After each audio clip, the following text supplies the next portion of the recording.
বেশি বুঝিস? 2500 টাকার চেয়ে একটা টাকা বেশি পাঠালে বাড়ি এসে পিটিয়ে সোজা ঠ্যাং ভেঙে দিব। নিখিল দোটানায় পড়ল। এ কেমন সাংঘাতিক ছেলে! তাকে সে টাকা দিয়ে সাহায্য করতে চাইছে, সেই হিসেবে অন্তত ধন্যবাদটুকু পাওয়া প্রাপ্য ছিল। সেখানে ধন্যবাদ তো দূরে থাক, উল্টো বাড়ি এসে পিটুনির হুমকি দিয়ে যাচ্ছে। কি সৌভাগ্য করে এমন একজন ভাই পাইছে ভাবা যায়। মনের কথাগুলি চেপে গিয়ে রসিকতাপূর্ণ বলল সে, ভবিষ্যতে আমরা দুজন ভবিষ্যতে আমরা দুজন আত্মীয় না ভবিষ্যতে আমরা দুজন আত্মীয় হতে যাচ্ছি। আমি তোর হবু বড় ভাইরা ভাই, সেখানে মিনিমাম সম্মানটুকু তো দেওয়া উচিত। সেটা না করে উল্টো পিটুনির কথা বলে হুমকি দিছিস। এটা মোটেও ভালো কথা নয়, খুবই খারাপ। নবাব চরম বিরক্ত হলো, খট করে লাইন কেটে দিল। ওসব ফালতু কথা শোনার টাইম এখন নেই। ওইদিকে পাখিকে একা দাঁড় করিয়ে রেখে এসেছেন, না জানি মেয়েটা ভয় পাচ্ছে কিনা। নিখিল টাকা পাঠালে বিকাশ থেকে টাকা তুলে সোজা শাড়ির দোকানটিতে চলে এলেন। পাখিকে আশপাশ পেলেন না, তিনি একটু চিন্তিত হলেন। শাড়ির দোকানিকে টাকা দিয়ে শাড়ির শপিং ব্যাগটি হাতে নিয়ে দ্রুত মেয়েটাকে খুঁজতে বেরোলেন। মেয়েটাকে জেন্টস দোকানের সামনে পাওয়া গেল। নাফকে দেখে জলদি বোরকার ভেতরে একটি শপিং ব্যাগ লুকিয়ে নিল। সেটা নাফের শকুনি নজরে পড়ল। কি লুকিয়েছিস? দেখি হাতটা বের কর। পাখি জোরপূর্বক হাসতে চেষ্টা করলো। কিছু না। ওনার উপস্থিতির সন্দেহ তখনও দূর হয়নি, বরঞ্চ দ্বিগুণ গাঢ় হলো। তবে বেশি ঘাটতে গেলে না, ছেড়ে দিলেন। যদি মেয়েলি কোনো জিনিস হয়, তাই বিরক্ত না করাই ভালো। চিবুকে হাত বুলাতে বুলাতে বললেন, চল। আপনার কাজ শেষ?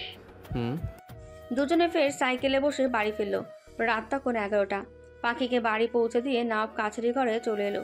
দিনটি ছিল শুক্রবার। সকাল 9টার দিকে পাখি কাছারি ঘরে এসেছে। লোকটা তখনও ঘুমে ডুবে। বাইরে এখনও সকাল 6টার মতন সবটা কুয়াশায় তলিয়ে, তাই হয়তো তিনি ওঠেননি। লেপ মুড়িয়ে গভীর নিদ্রায় নিমজ্জিত আছেন। পাখি অতি সাবধানে নাস্তার প্লেট টেবিলের ওপর ঢেকে রাখলো। এরপরে কোমরে ওড়না বেঁধে পুরো ঘর ঝাড়ু দিল। মাটির একটি চুলা ছিল, সেখানে পানি গরম করতে দিল। ওনার নোংরা কাপড়গুলি গরম পানি করে সাবানের গুঁড়ো দিয়ে ভিজিয়ে রাখলো। গত কয়েকদিন যাবৎ লোকটার কাপড়গুলি বেশ নোংরা হয়েছিল। হয়তো তিনি সময় পায়নি ধুতে। মাত্র দুটো শার্ট, দুটো প্যান্ট, দুটো গেঞ্জি নিয়ে এসেছিলেন। সেগুলি মাটির ভারী কাজ করতে করতে ময়লাটে হয়ে এসেছে। অথচ সেইগুলি পরে উনি দিব্যি ঘুরছেন ফিরছেন। এসব দেখে পাখির বড্ড খারাপ লাগলো, কষ্ট লাগে। এভাবে স্বেচ্ছায় কেউ নিজেকে কষ্ট দেয়? ওনার টাকা পয়সার কোনো অভাব আছে? নেই। ওনার কেন ফালতু চ্যালেঞ্জ নিয়ে সময় ও শরীর নষ্ট করতে হবে?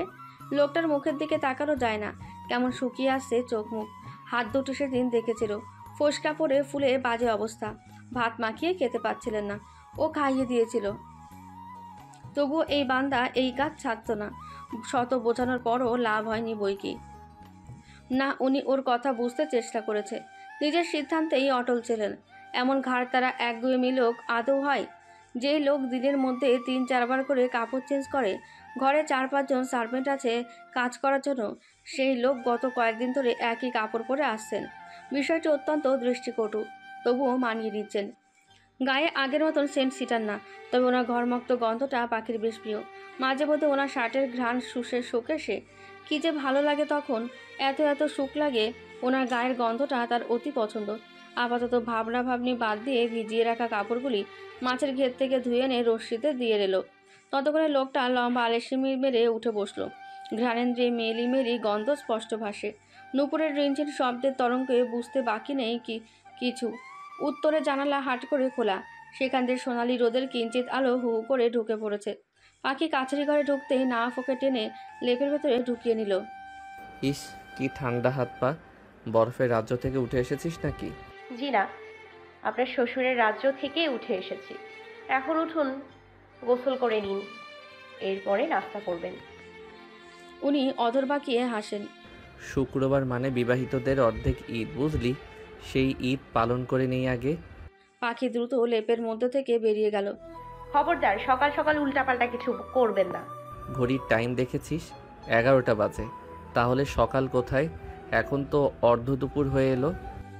পাখি এত কথা শুনল না, ওনাকে লেপের মধ্যে থেকে টেনে তুলল। উনি ওর গালটা চেপে ধরে টেনে ওষ্ঠগতে ওষ্ঠপুট পিষে নেন। পাখি নির্বিকে স্ট্যাচু হয়ে গেল। যখন হুঁশ এলো, ওনাকে ঠেলে সরাতে চাইল। লোকটা ওর হাত দুটি কবজা করে নিলেন। এরপরে দীর্ঘ মুহূর্তের লম্বা চুম্বনের পর থামেন। শেষ? সকালের ব্রেকফাস্ট আপাতত কমপ্লিট। এখন দুপুরে লাঞ্চের সময় হয়ে এসেছে জান। চল লাঞ্চটা সেরে ফেলি। পাখি ওনার হাতের শক্ত বাঁধন থেকে ছুটতে মোচড়ামুচড়ি করলো। হাত ঢিলে হয়ে আসতেই ওনাকে ধাক্কে সরিয়ে দিল। এরপরে বুক ধরে মুখ গোল গোল করে কতক্ষণ গরম গরম শ্বাস ফেললো।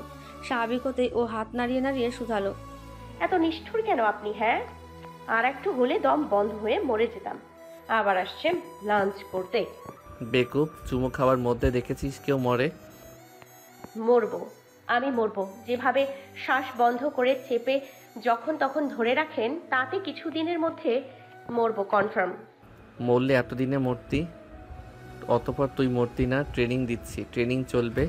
রোজ সকালে আসবি, আমি তোকে চুমু খাওয়া শিখাবো। চুমু একটি শারীরিক ব্যায়াম, যত খাবি শরীর ততই সুস্থ থাকবে, বুঝলি?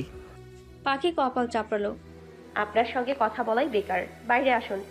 সাবান, শ্যাম্পু ও গরম পানি রেডি আছে। উনি গামছা পরে বেরিয়ে এলেন। পাখি চোখ রাঙালো।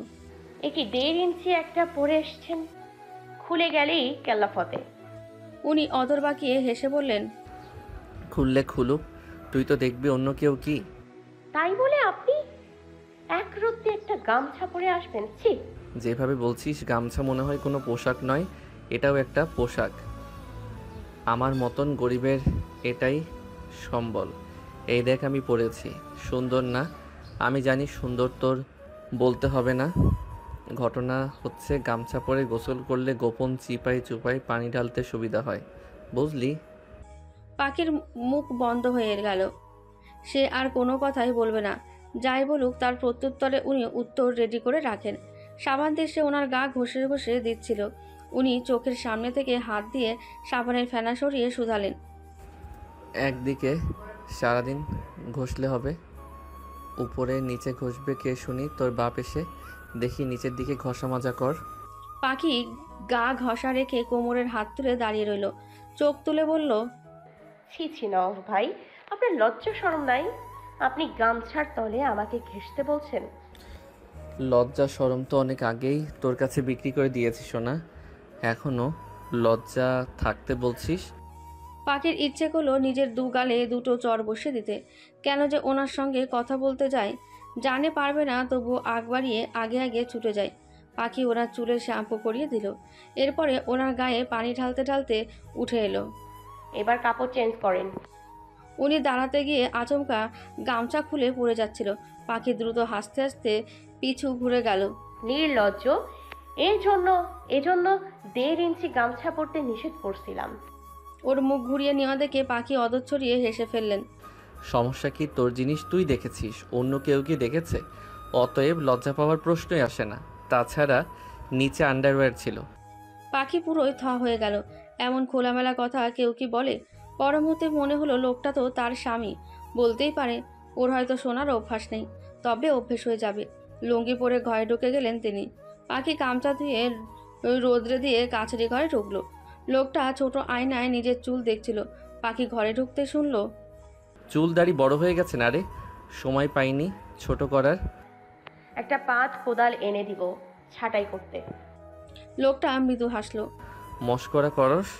আপনার চুল দাড়ি ফেলে নেড়ে মৌলবি না হতে পারলে ভাল লাগে না।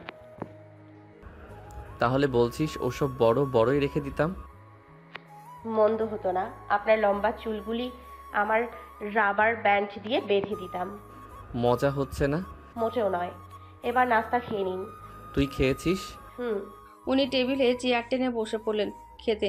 ওনার খাওয়া শেষ হলে পাখি গলার ওড়না খুলে ওনার চোখ বেঁধে দিল। উনি আশ্চর্য হলেন। কি করছিস? শিস! কথা বলে না। আপনার জন্য সারপ্রাইজ আছে, চোখ খুলবেন না? ওকে মাই ডিয়ার বউ। পাখি মুচকি হাসলো। বালিশের নিচ থেকে একটি শপিং ব্যাগ বের করে এনে বিছানার মাঝে রাখলো। এক এক করে শপিং ব্যাগ থেকে জিনিসপত্রগুলি বের করলো। হ্যান্ড পেন্টিংয়ের 3টি পাঞ্জাবি, হাতঘড়ি, জুতো, সেন্ট, টুপি, সব কিছু বের করে পাখি বলল। আজ আমি আপনাকে নিজ হাতে সাজাবো। উনি অধর নাড়িয়ে বলেন। আজ্ঞে মহারানী, আপনি যা বলবেন। অনুমতি পেয়ে পাখি খুশি হলো।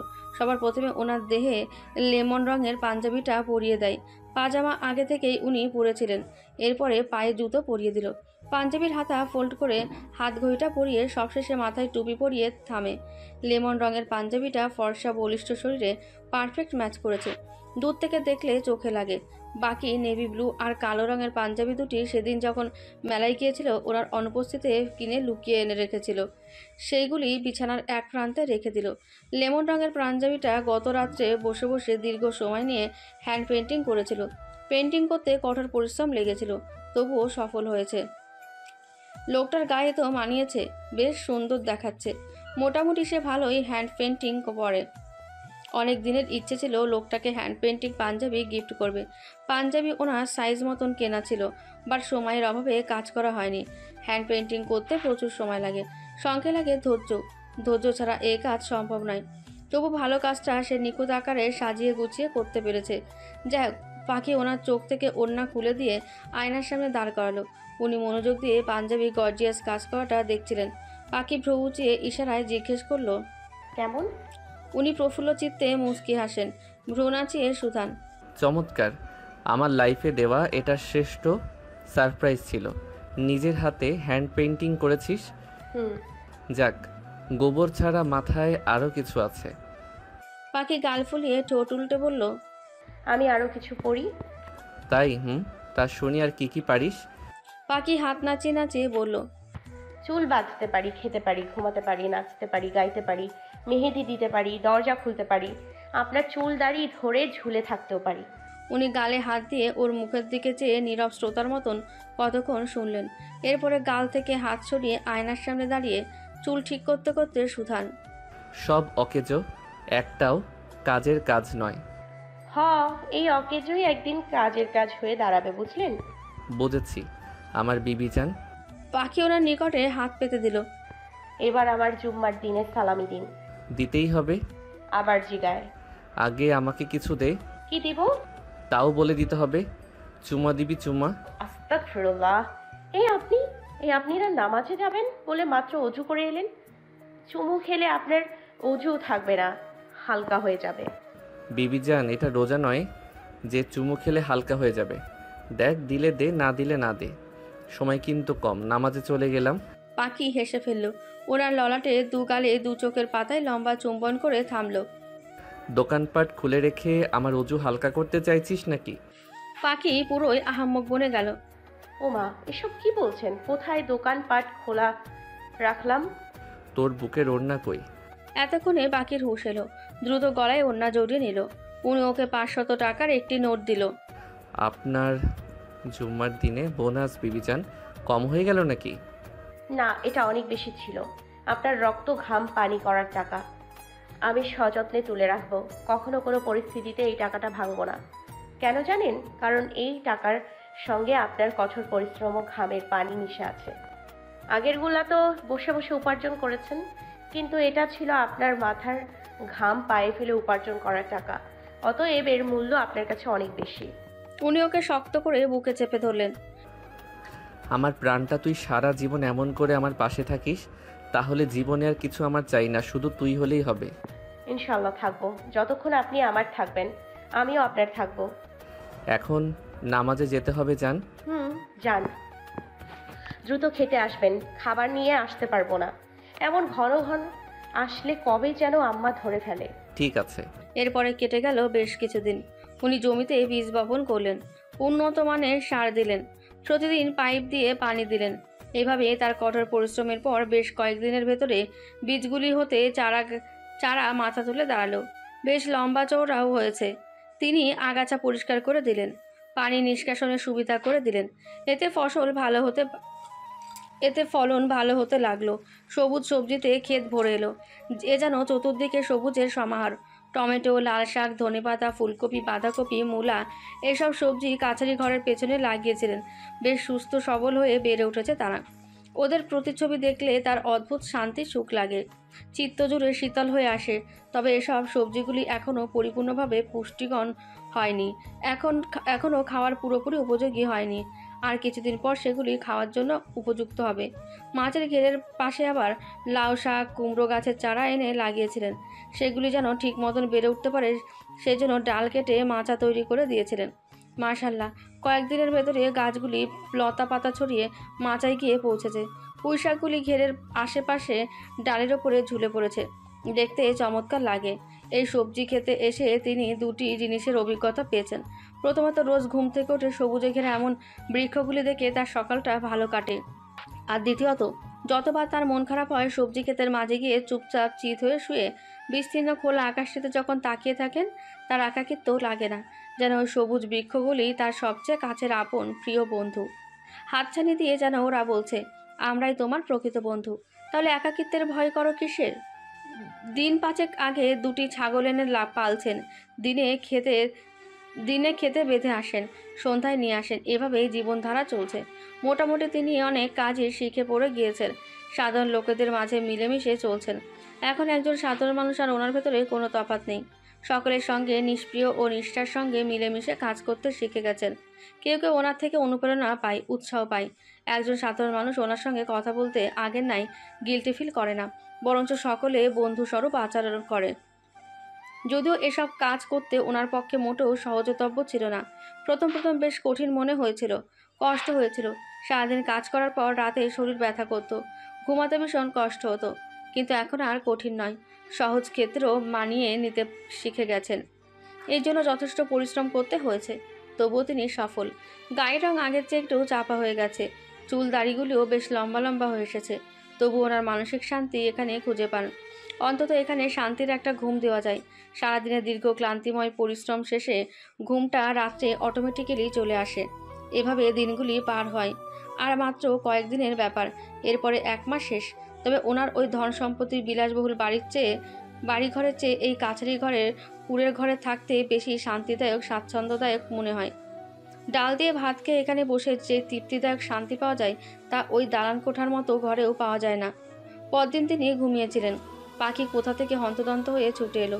উত্তেজিত শরীরে ওনাকে দ্রুত টেনে বসান। চলুন। সকাল সকাল মেয়েটার এমন উড়নচণ্ডী আচরণ দেখে উনি বিস্মিত হন, গভীর আশ্চর্যজনতায় ভরকান। ওইদিকে চক্রাহারে যন্ত্রণায় মাথাটা ভো ভো করে ঘুরছে, কিন্তু মেয়েটার হাতে তারা। ওনাকে না নিয়ে যাবে না বোঝাই গেল। তাকে কথা বলার বিন্দুমাত্র সুযোগ না দিয়ে টানতে টানতে ঢ্যাঁড়স ক্ষেতের সামনে নিয়ে এলো। হলুদ রঙের ঢ্যাঁড়স ক্ষেত ভরে আলাদা এক সৌন্দর্যময় পরিবেশ সৃষ্টি হয়েছে। ফুলে ফুলে ভরে উঠেছে পুরো ক্ষেত জুড়ে। ফুল ফুটেছে, মৌমাছি বসেছে। এমন মনোরম চোখ ধাঁধানো সৌন্দর্যময় দৃশ্যগুলি দূর থেকে দেখে ওনার দৃষ্টি দুটি জুড়িয়ে এলো। সকাল সকাল এমন একটি দৃশ্য দেখে তার চোখজোড়া খুশিতে জলজল করে উঠল। পাশে সরিষার চারাগুলি 30 সেন্টিমিটার লম্বা হয়ে এসেছে। গত কয়েকদিন তিনি তেমন একটা খেয়াল করেনি, তাতে এত পরিবর্তন। বাহ, চমৎকার! ওনার অধরের কোণে হাসি ফুটে উঠল। উনি উচ্ছ্বাসিত হলেন, উত্তেজনায় শরীর কাঁপছে। প্রফুল্ল চিত্ত মনে খুশিতে চকচক করা মুখটা নিয়ে বেরিয়ে এলো। আমি পেরেছি পাখি, আমি পেরেছি, সফল হয়েছি। খুশিতে চিকচিক করে চোখে অশ্রু জমেছে ওনার। পাখি হাসতে চেষ্টা করলো। আপনি পেরেছেন, সফলও হয়েছেন। তবে আর মাত্র 3-4টা দিন আপনি এখানে আছেন, এরপরে আর থাকবেন না। আপনি ছাড়া কাচারি ঘরটা খা খা করবে। কথাগুলি বলতে গিয়ে পাখির গলা ধরে এলো, সঙ্গে অবরুদ্ধ লাগলো। টেনে টেনে শ্বাস তোলে। লোকটা আর এখানে থাকবে না, তাকে এখানে দেখা যাবে না। ভাবতেই ওর কান্না পাচ্ছে, ভীষণ কান্না। কেমন মায়ার সঙ্গে মিশে গেছেন উনি। এখন সামান্য দূরটুকু সহ্য হয় না। পাখির মন খারাপ হওয়া ছোট্ট মুখটি উঁচু করে তুললেন তিনি। 2 হাতের তালুতে মুখটা তুলে ধরে চোখে চোখ রেখে বলেন, ওই দিকে আমার হোম ট্রি যে তোর জন্য কাঁদছে তার বেলায় পাখি ছলছল চোখে হেসে ফেলল। ও না ভাই, এবার চুলদাড়ি কেটে আসুন, পাগল পাগল দেখাচ্ছে। উনি ফোড়ন কেটে বলেন, কেন পাগল দেখাচ্ছে বলে পছন্দ হচ্ছে না?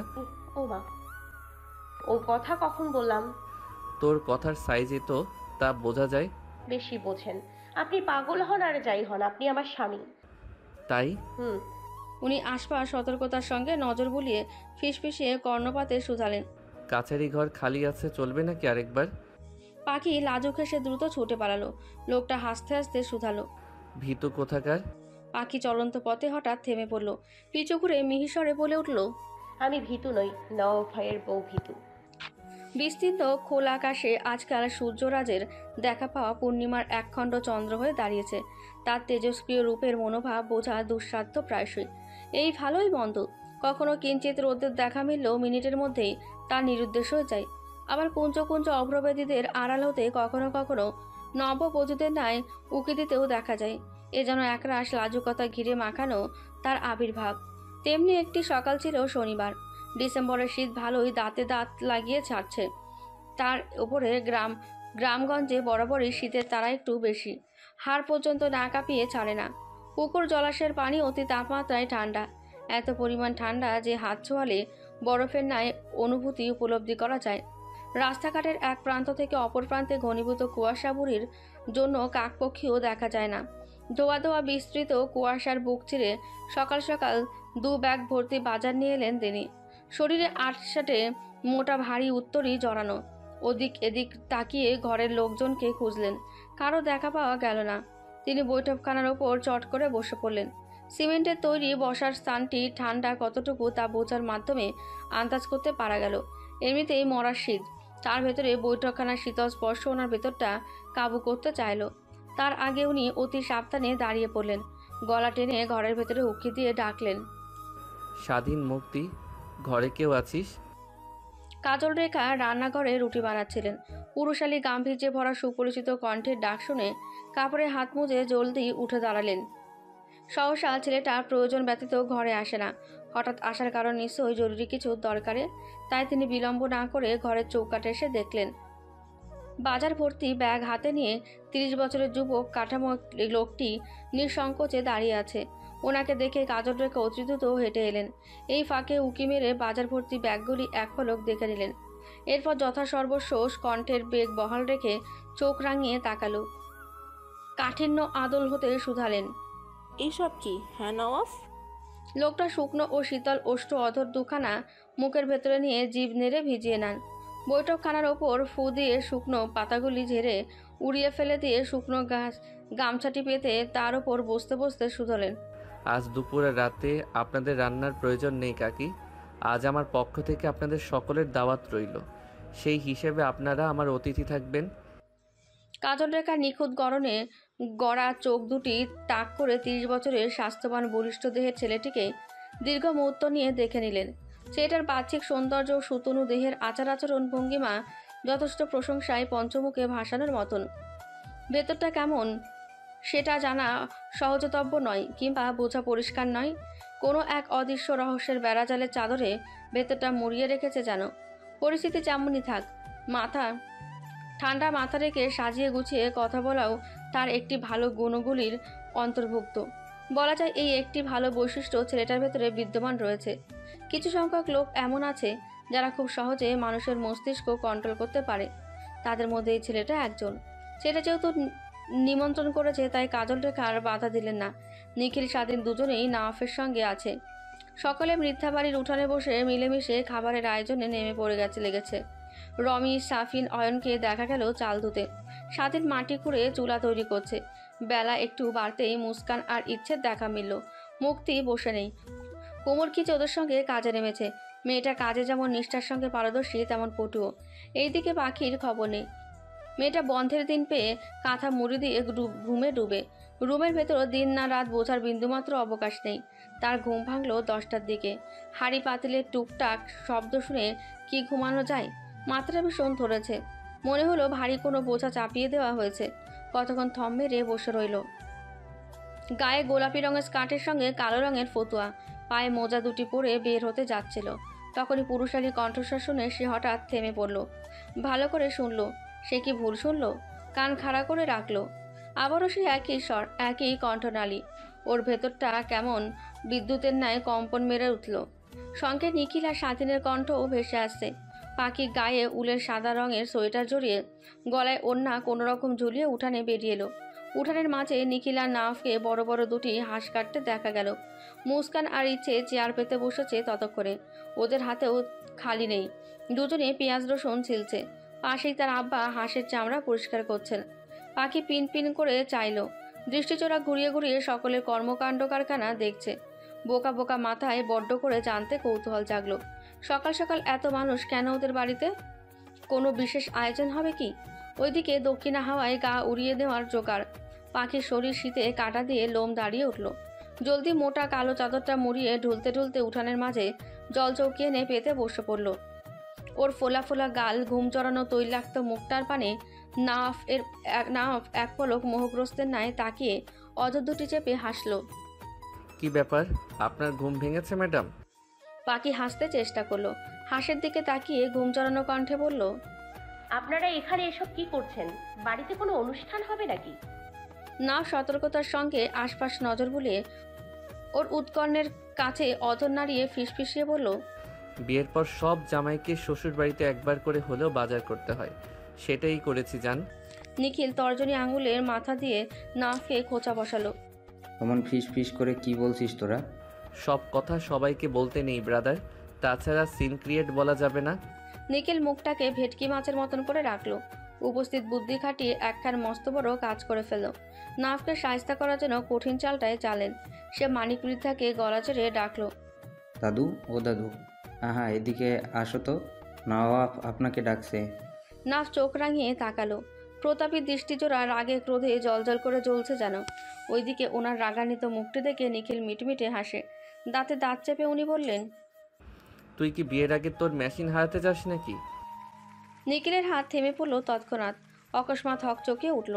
হতভম্ব দৃষ্টিচোরা নিয়ে এক পলক পাখির নিচু মুখখানা দেখে লজ্জিত মুখটা দ্রুত ঘুরিয়ে নিল।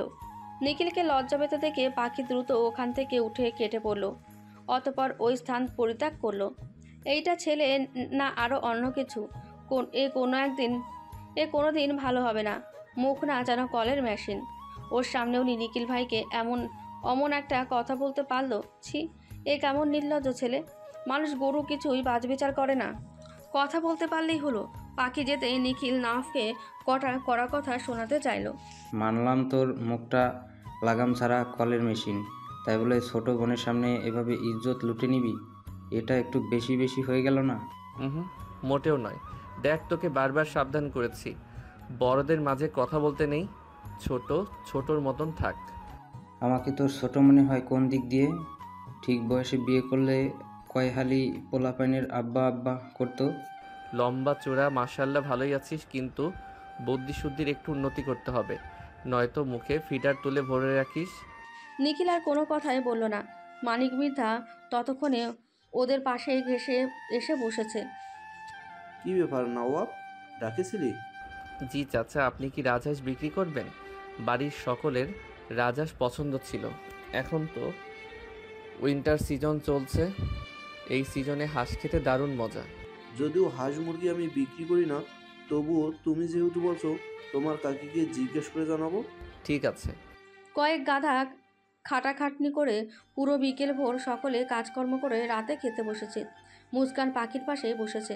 ওরা চেয়ার নিয়ে সকলের থেকে কিঞ্চিত দূরে বসেছে, কিছুটা চুলার কাছাকাছি। গরম গরম পোলাওর মধ্যে নাম সকলকে মুরগির রোস্ট দিয়ে দিল। ওদের সামনে মাংসের বাটি রেখে পাখিকে ফিসফিস করে শুধালেন, আরও লাগলে বলিস, তোর বরের হাতে রান্না কিন্তু খেতে কোনো প্রকার লজ্জা পাবি না। পাখি মাথা নাড়ল। ঠিক আছে। ওদের এত মাখো মাখো প্রেমলীলা দেখে মুস্কান ফুঁসে ওঠে। আর সহ্য হচ্ছে না। গা ছিটকে মরিচের ন্যায় জ্বলে উঠল। দুজনের এত কাছাকাছি কথা বলা দেখে তার পিত্তে জ্বলে যাচ্ছে। নিজেকে ধাতস্থ করে আশপাশ সূক্ষ্ম নজরে এক পলক দেখে সে পাখির কানের কাছে গিয়ে বলল, সময় থাকতে বুঝলি না, সাবধান করার পরেও শুনলি না। এমন একটা সময় কেঁদেও কুল পাবি না। তখন আমার কথা স্মরণ করবে। যাকে এত ভালোবাসিস না, সেই নাহব ভাইকে একদিন তোর সর্বনাশের মূল কারণ হবে। দাঁড়াবে, কথাটা মাথায় রাখিস। ভালোবাসা যেমন হাসায় তেমনই কাঁদায়। যেমন আমি কাঁদছি প্রতিনিয়ত, তোরাও কাঁদবি। মুস্কানের কথা শুনে খাবারের প্লেটের মধ্যে হাত থেমে গেল পাখির। চোখ তুলে মুস্কানের পোলাও মুখে ভরা মুখটির দিকে চেয়ে রইল। ওর দিকে মুস্কান ঘৃণায় ফিরেও তাকাচ্ছে না। দেখে বোঝা যায় কতটা ঘৃণা করে তাকে। পাখির কেন জানি খারাপ লাগলো। আচ্ছা মুস্কাত আপু, একটা সত্যি কথা বলবা? তুমি তো আমায় ভালোবাসতা, ছোট বোনের মতন আদর যত্ন করতা, সবসময় আগলিয়ে রাখতা, তাহলে হঠাৎ এমন পাল্টে গেলা কেমনে? আমি তো তোমার কোনো ক্ষতি করিনি, তবুও কেন আমার প্রতি তোমার এত ঘৃণা, এত রাগ? অবরুদ্ধ গলা দিয়ে অনেক কষ্টে পোলাওটুকু গিলে মুস্কান বলে উঠল, তুই তো ছোট নস পাখি, যে মেয়ে পরিবারকে না জানিয়ে একা একা বিয়ে করতে পারে, নাওব ভাইয়ের মতো মানুষের সঙ্গে শুতেও পারে, তার তো অবুঝ হওয়ার কথা নয়। সব কিছু তোর করা শেষ, তবুও ছোট ছোট হওয়ার ভান করছিস? এসব নাটক আমার কাছে বসে করবি না, বিরক্ত লাগে। আর রাগ করার কারণটা নিশ্চয়ই তোর অজানা নয়, বরঞ্চ উত্তরটাও জানিস। পাখি একটু রেগে গেল। আমরা যাই করি হারাম কাজ তো করিনি। ওনার আমাকে ভালো লেগেছে তাই বিয়ে করেছে, এখানে খারাপের কিছু দেখছি না। সেখানে তুমি কেন আমাকে খোঁটা দিচ্ছ? সাহস থাকলে ওনার সামনে বসে বলো এসব, তখন বলো না কেন আমাকে একা পেলেই তোমার খোঁচা দিতে হবে। একটা কথা মনে রেখো আপু, ওনাকে আগে পছন্দ করেছো সেটা মাফ করব, কিন্তু বিবাহিত জানার পরেও তাকে পছন্দ করছো, তার পিছনে ছ্যাঁচড়ার মতন ঘুরছো, এসব মোটেও ভালো নয়। উনি আমার স্বামী, তোমার ছোট বোনের বর, ওনার দিকে তাকানোটা তোমার ক্ষেত্রে পাপ। সেখানে এসব কথা বলা নির্বোধতার লক্ষণ ছাড়া অন্য কিছু নয়। বিয়ে হয়েছে 2 দিনও হয়নি, সেখানে আমার স্বামী আমার স্বামী বলা শুরু করে দিয়েছিস? স্বামীকে স্বামী বলবো না তো তালই বলবো আজও? আর তাছাড়া তুমি হয়তো ভুলে গেছো আমাদের বিয়ের বয়স 7-8 মাসেরও বেশি সময় হয়ে গিয়েছে। মুস্কান অবাক নেত্রে তাকিয়ে রইল। যে মেয়ে তার চোখের দিকে তাকিয়ে কথা পর্যন্ত বলতো না, সে মেয়ে এখন তার মুখে মুখে তর্ক করছে। এত উন্নতি করেছে ওর, সবই নওয়াব ভাইয়ের আশকারাই হয়েছে। সে প্রচণ্ড রেগে গেল। বয়স কত তোর? সবে তো 16, এখনো পুরুষ মানুষ চেনার বয়স পরিপূর্ণভাবে হয়নি। একটা কথা শুনে রাখিস পাখি, উনি তোকে শুষে সুত্রে খেয়ে ছেড়ে দিবে। লোকে তোকে তখন নওয়াব ভাইয়ের খেয়ে ছেড়ে দেওয়া মাল বলবে, সেটাও শুনতে ভালো লাগবে। তাছাড়া ওই ঘরের তোলার স্বপ্ন তোর স্বপ্নই রয়ে যাবে। একটা কথা ভাব, উনি যদি তোকে সত্যিই ভালোবাসতো এতদিনে বিয়ের কথা পাবলিক করে দেয়নি কেন? উনি তো কাউকে ভয় পাওয়ার কথা না, না পরিবারকে। পাখির চোখের কোটর ঘেঁষে পানি বেরিয়ে এলো। হাতের উল্টো পিঠ দিয়ে পানি মুছে বলে উঠল, সহ্যের একটা সীমা আছে। তুমি আমার বড় বোন না হলে এতক্ষণে আমার ডান হাতের চড়ে তোমার গালটা ফাটিয়ে দিতাম, কিন্তু আফসোস তোমাকে আমি কিছুই বলতে পারছি না, কারণ তুমি আমার সিনিয়র। মুস্কান চোখ রাঙিয়ে তাকালো, তর্জনী আঙুল তুলে ফিসফিসিয়ে শাসালো। আজকের কথাগুলো মনে রাখিস, তালুকদার বাড়ির বউ কেন, ছি হবার যোগ্যতাও তোর মধ্যে নেই। নওয়াব ভাইয়ের গোটা পায়ে যে সৌন্দর্য আছে সেটা তোর পুরো গায়েও আছে নাকি সন্দেহ। আবার এই নুমে বাহাদুরি দেখাস? হ্যাঁ, তালুকদার বাড়ির বউ হবার স্বপ্ন দেখোস? ওই বেডরুম পর্যন্তই তোর বাহাদুরি সীমাবদ্ধ, এরপর আর নেই। তালুকদার বাড়ির বউ হতে ভাগ্য লাগে, যেটা সবার হয় না। তালুকদার বাড়ির গেটেও তোর পদ্ধতি পড়বে না। কেন জানিস? কারণ তুই কখনো ওই বাড়ির বউ হবার যোগ্যতা অর্জন করতেই পারবি না। পুরুষও সৌন্দর্যের পূজারী হয়। কতকাল এই কুৎসিত মুখটা দেখিয়ে আটকে রাখবি? ওনার মোহ একদিন ঠিকই কেটে যাবে, তখন তোকে টিস্যুর ব্যবহার করার মতো ছুঁড়ে মারবে। তাছাড়া ওনার আম্মি তোর মতো খ্যাতকে কখনো পুত্রবধূ হিসেবে মেনে নিবে না। আর নওয়াব ভাই তার পরিবারের বিরুদ্ধে যাবে না, কেন জানিস? কারণ ওনার আম্মিকে অনেক মান্য করে, ভালোবাসে। তার চেয়ে নিশ্চয়ই ওনার মা অনেক গুরুত্বপূর্ণ। একদিন আমার এই কথাগুলো তোর মনে পড়বে ঠিকই, তখন আফসোস করবি, ঘোর আফসোস করবি পাখি। সময় থাকতে মূল্য দিলি না, জীবন যখন ধ্বংস হবে তখন বুঝবি। কথাগুলি বলে মুস্কান উঠে দাঁড়ালো। অর্ধ খাওয়া খাবার রেখে হনহনিয়ে চলে গেল।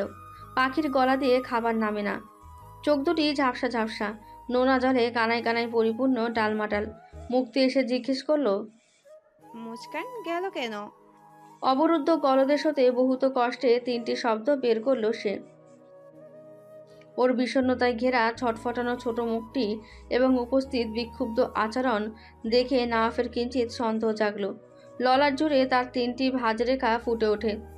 এর মধ্যেই পাখি খাবারের পানি ঢেলে উঠে গেল। এক রাশ মন খারাপ নিয়ে পুকুর পাড়ের দিকে বেরিয়ে গেল। পুকুরের অমন ঠান্ডা কনকনে পানির ভেতরে পা দুটি অনায়াসে নির্দ্বিধায় ভিজিয়ে নির্বিশেষ নির্বিঘ্নে পদ্মফুলের দিকে দৃষ্টি দুটি নিবদ্ধ করে বসে রইল। কিছুক্ষণ পর পা দুটি উঠিয়ে ফেলল। হাঁটু উঠিয়ে জড়সড় করে বসে কোলের মধ্যে নিচু মুখটা লুকিয়ে হু হু করে কেঁদে ফেলল। ক্রন্দিত ফলে দেহটাও কেঁপে কেঁপে ওঠে। ওর বুকটা ফেটে যাচ্ছে। ফের গলার ভাঁজে কান্নার তুবড়ি সহসা ছিটকে এলো। এমনিতে সে একটু সরল, বোঝে কম, তার ভেতরে মুস্কানের অমন কথাগুলি ভেতরে ভেতরে নাড়া দিয়ে উঠল। সত্যিই কি উনি ওকে ভুলে যাবে? কখনো না। সে এমন দৃশ্য কল্পনা পর্যন্ত করতে পারে না। নিজের থেকেও বেশি বিশ্বাস করে লোকটাকে। সেখানে মুস্কানের কথা শুনে সন্দেহ করাটাও পাপ হবে না। পাখির পেছন পেছন পুকুর পর্যন্ত পাড়ে এসেছিল। মেয়েটার বাহ্যিক আচরণগুলি তার সন্দেহগুলিকে গাঢ়তে রূপান্তরিত করলো। মেজাজ তার বজ্রধ্বনির ন্যায় গর্জে গর্জে তত্তর করে বেড়ে আকাশ চুম্বিয়ে উঠল। বিক্ষুব্ধ প্রতাপী আক্রোশ নিয়ে বড় বড় লম্বাটে লম্বাটে পা ফেলে উনি সোজা মুক্তির রুমে ঢুকে পড়েন। রুমের মধ্যে তখন ইচ্ছে স্বাধীন নিখিল মুক্তি বসে আড্ডা দিচ্ছিল। তার ভেতরে শকুনের মতন ছোঁ মেরে থাবা দিয়ে মুস্কানের গলাটা চেপে ধরে দাঁড় করালেন তিনি। তার হিংস্র দৃষ্টি দুটি জলজল করে ক্রোধের অনলে জ্বলছিল। সকলে বিস্মিত হয়ে গেল। কোটর ছেড়ে নেত্রমণি বেরিয়ে আসার জোগাড় প্রায়।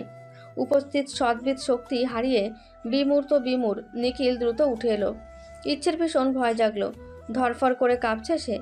আবার কোনো অকল্যাণ শুরু হতে চলেছে কে জানে। না ভাইকে সে হিংস্র বাঘের মতন ভয় পায়।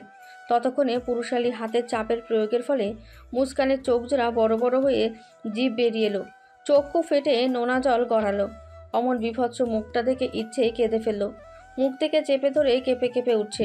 ক্রন্দনত মুখটা নিয়ে মুক্তির হাত ছাড়িয়ে বলছে, মুক্তি আপা, নাও ভাইরে থামাও, আপারে মেরে ফেলবে গো, মেরে ফেলবে, আপার ভীষণ কষ্ট হচ্ছে।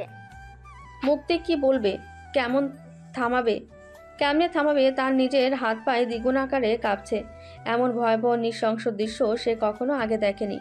বাধা দেবে কি? উল্টো উপস্থিত জ্ঞান হারিয়ে সে নির্ভীক হয়ে আছে।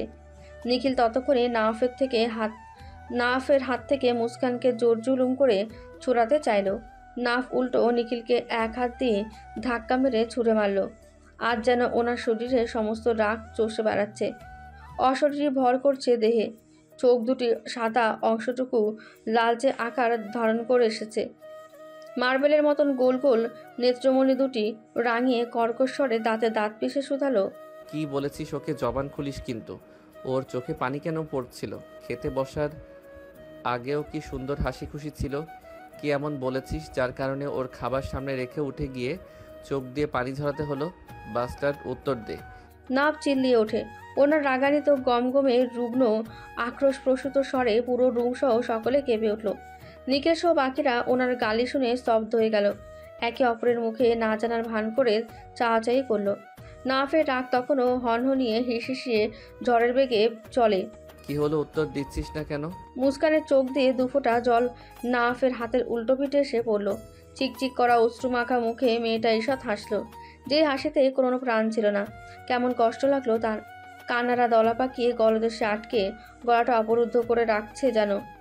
অথচ গ্রীবাদেশ তখনও দম বন্ধ হওয়ার জোগাড়। খুক খুক করে কাশে মেয়েটা।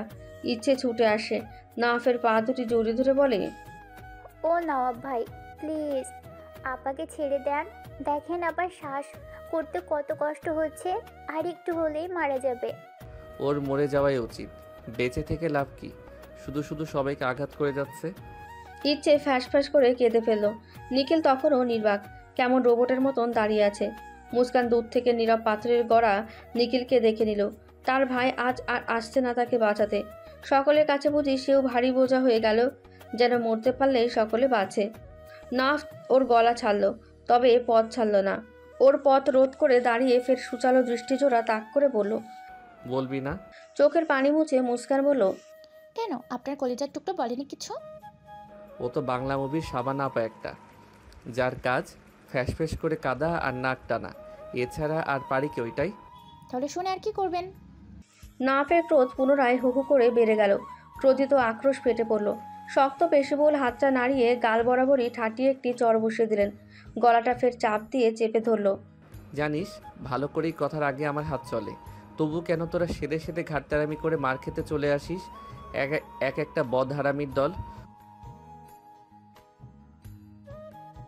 মেয়েলি ঠান্ডার রিনরিনে কণ্ঠস্বর শুনে তিনি চট করে ঘাড় ঘুরিয়ে পিছু হটেন। চোখ তুলে খোলা দরজার প্রান্তে দৃষ্টি দুটি বুলিয়ে নেন। ওই যে আরেকজন এসে পড়েছে, আমাদের বাংলা ছবির মেইন ক্যারেক্টার সাবান আপা, যার কাজ শুধু ফ্যাস ফ্যাস করে কাদা আর চোখের পানি অপচয় করা। তা কতটুকু পানি ফেলেছিস? এক বালতি হবে তো। পাখি ওনার কথার পরিপ্রেক্ষিতে উত্তর না দিয়ে প্রসঙ্গ এড়িয়ে বলল, আপনি ওনার গলা চেপে ধরছেন কেন? উনি কি আগের মতো ছোট আছেন? যথেষ্ট বড় হয়েছে। কথায় কথায় এভাবে মেয়েদের গলা চেপে ধরবেন না। বিষয়টির দৃষ্টিকটু দেখায়। তোর জ্ঞান দেওয়া বন্ধ হয়ে গেলে এবার রুমে যা। পাখি ঘাড়তারামি করল। একরোখা যেতে অটল রইল। যাব না। উনি ললাটের মধ্যখানে দু আঙুল চেপে ঘষতে ঘষতে শুধালেন, পাখি, রাগাবি নামায় যেতে বলছি। বলছি তো যাব না। রাগে হিসিয়ে নিজের চুল নিজেই টেনে শক্ত করে চেপে ধরলেন তিনি। তেড়ে এসে পাখির গলার কাছে হাত নিয়েও সরিয়ে আনলেন। এরপরে দপাদপ পা ফেলে ক্রোধে গর্জে গর্জে বেরিয়ে গেলেন। পরদিন সারাটা দিনেও তার সন্ধান মেলেনি। ঠিক মধ্যরাতে ওনার দেখা মিলল। জানালার কপাট খুলে পাখির গায়ে চিমটি কেটে দিলেন। মেয়েটা আউচ শব্দ উচ্চারিত করে লাফিয়ে উঠল। জানালার কাছে চক্ষু দুটি নিয়ে গিয়ে ওনাকে মুখের ওপর শাসালো। চিমটি কাটলেন কেন? হ্যাঁ, ব্যথা পেয়েছি না?